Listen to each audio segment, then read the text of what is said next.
المجموعة العشرة، والأستاذة كريمة عبد الرحيم هتقول لنا نتائج المجموعة العشرة. اتفضلي يا أستاذة كريمة. مساء الخير كابتن وائل. مساء النور. بدأت مباريات الأسبوع 19 من عمر دوري الدرجة الثالثة يوم الثلاث 17/1 تمام. بلقاء الراية والزعفران. تمام. الذي انتهى بفوز الراية متصدر المجموعة 3-0. تمام. نظرا لوجود الراية في مباريات الدوري التمهيدي الثالث لكأس مصر، أيوه.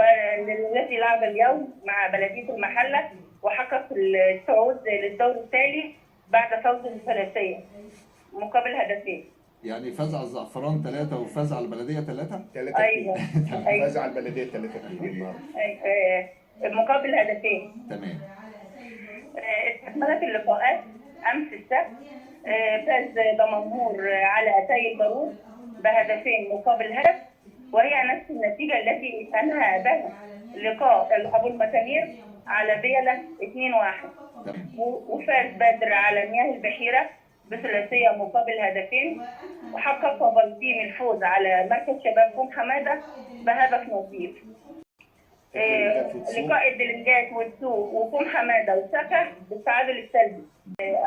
سيدي سالم فريق باي كان باي الأسبوع ده.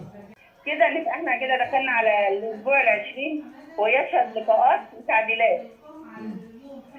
سكه مع مركز شباب كوم حماده على ملعب سكه سيقام على يوم 25/1 بدل 24. تمام.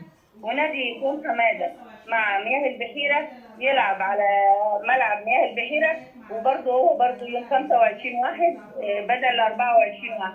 تمام. الدلنجات مع بدر على ملعب الدلنجات، الزعفران ودمنهور مع دمنهور على ملعب الزعفران، وبيلة مع الرايه على ملعب بيلة. وكده تعديلات ان هو هيلعب يوم 31/1 بدل 24، وده نظرا لخوض الدور المباريات الدور التمهيدي. أكيد مباراة كأس مصر. دي كأس مصر. بلطيم هيلعب مع سيدي سالم ملعب بلطيم، والسوق مع تاي البارود على ملعب السوق. كده يبقى ابو المسامير باي. تمام.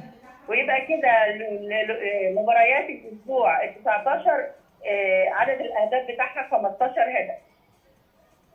تمام. كده احنا بنشكرك جدا يا استاذه كريمه، وشكرا على تعبك والاحصائيات اللي بتقدمها لنا. متشكرين.